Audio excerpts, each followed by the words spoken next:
Well, as you know, generally, deployment of forces outside the borders requires parliamentary approval. As you know, when I was the Prime Minister and we took a decision, the cabinet, to send our forces to Somalia, I took a motion to Parliament and it was approved, debated and approved by Parliament. Now this is a similar case. We are sending out our troops or forces outside our borders. It must be approved by Parliament.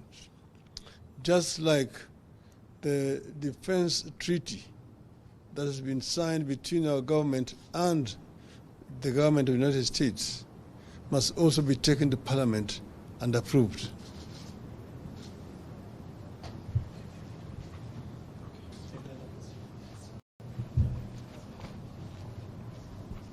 Thank you so much, Seth Olale, Citizen TV. Do you think the latest concerns in regards to insecurity is going to have a negative impact or even derail the national dialogue? Well, the insecurity in the country is a matter of great national concern to everybody. We cannot just sit and watch as innocent Kenyans are being butchered in their homes.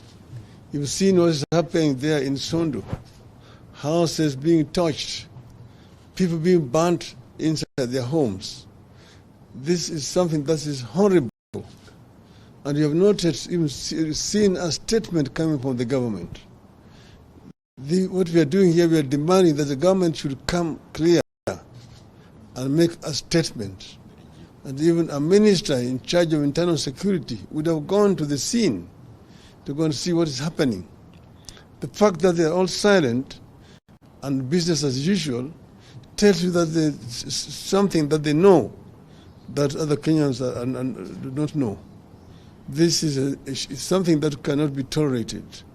The talks, of course, as you know, have now reached another stage where they are going to now be debating the material that they have before them.